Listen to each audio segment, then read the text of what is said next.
There was an off-the-books operation ordered by Comey, according to a whistleblower. 2 female undercover agents infiltrated Trump's campaign at high levels and were directed to act as honeypots. It wasn't like what he did was a crime, but what he told the FBI, according to them, was not true. So that's a crime.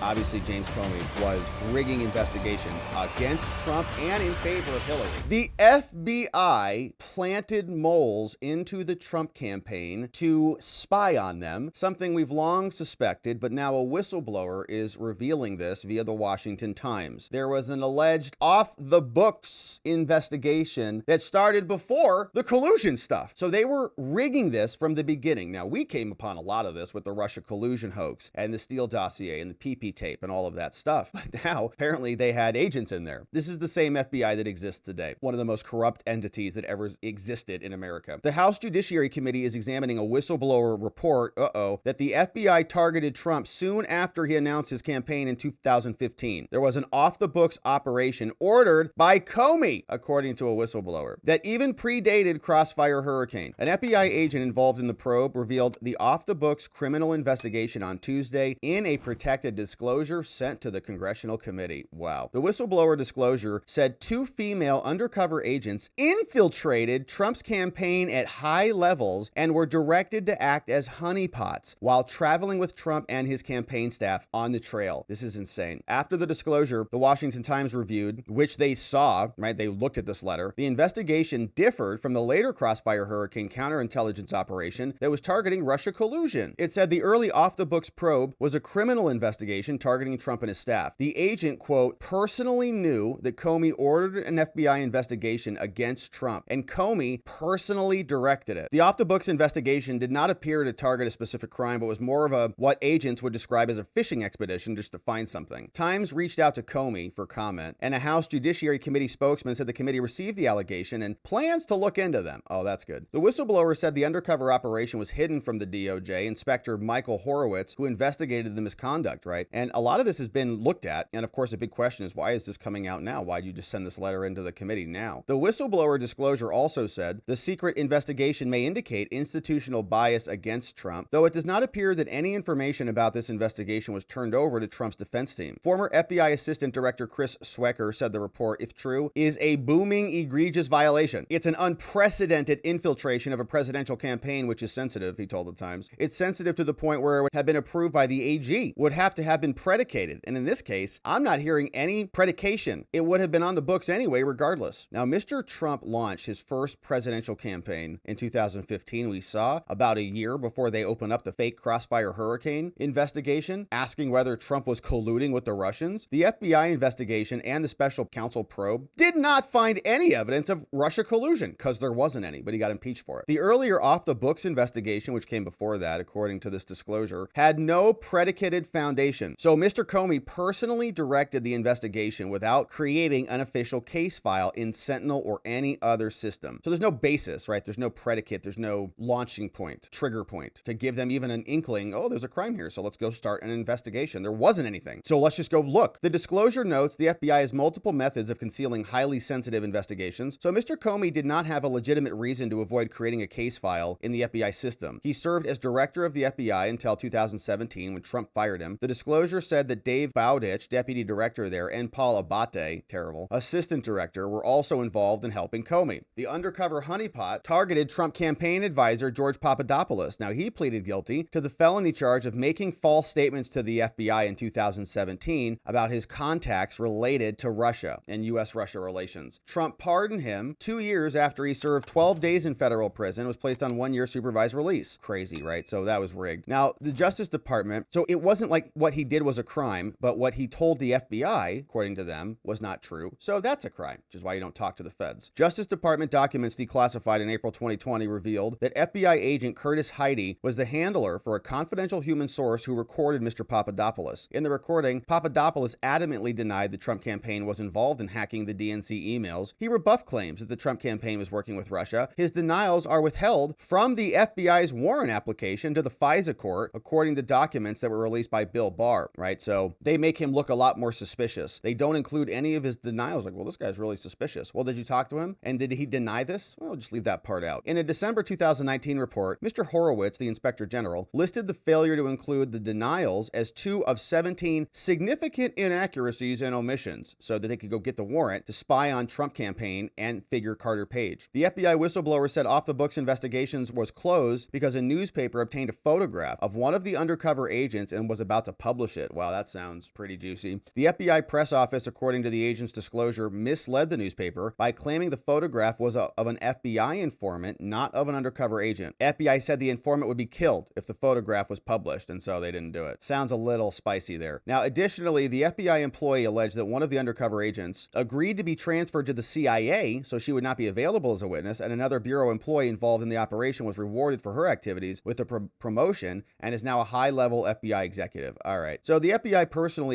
this employee personally observed one or more FBI employees being directed to never discuss the operation with anyone again, which included talking with other people involved in the operation, according to the disclosure. All right. So that all should be corroborated, right? So the Judiciary Committee, this is where things start to sound a little fanciful. Oh, well, they're covering it up and they're going to promote someone to the CIA and that's going to keep this secret, or they're going to promote this person to a high-level FBI executive and that's going to keep that secret. It seems like the Inspector General would have been able to see something about this in his investigation, talking to all these people, but maybe not. And maybe the new investigation into Crossfire Hurricane was the red herring, right? Oh no, just look at this. This was the bad investigation. Don't look at any of these other investigations. So we'll see where this one goes. Very curious to see what the Judiciary Committee does with it. Their response leads me to think that maybe they don't think it's all that credible in reality because they plan to look into them. I'm like, yeah, send me an email. I'll look into it for sure. Yeah, it's like, hey, we got this great investment opportunity for you. Yeah, send me an email. Sure, yeah, no problem. Take a look at it. Plans to look into them, which means what? They're going to file it in a drawer somewhere. All right, so I don't know if this is credible or not. It's a very interesting report. Don't get me wrong. I do believe that this is absolutely true. I just don't know if the FBI had infiltrated Trump's campaign. That absolutely happened. Did the whistleblower observe it and see it in this way and report on it with credibility? We'll see. Would like to see the letter, would like to see more of the evidence beyond just a news report, but obviously the FBI is corrupt. Obviously James Comey was rigging investigations against Trump and in favor of Hillary. Hillary comes out and she's super upset. I can't believe he said what he said. He gave you the benefit of the doubt. Okay, he didn't charge you with crimes. You should have been charged with crimes, especially if Trump is the standard for charging people with crimes for classified documents, because Hillary was never the president or the vice president, who arguably has some powers. She was a Secretary of State, doesn't have the right to do what she did. So arguably her case is 1,000 times more than Trump's, and Trump's is not criminal at all. So Comey gave her a gift and she's still sour about it. Corrupt FBI, gonna be corrupt. We'll see what this whistleblower says. I do hope there is evidence to support that, because that would be a lot of evidence of a tremendous bombshell, and James Comey and others should be hauled in and looked into aggressively. We'll see where this goes and see what happens next.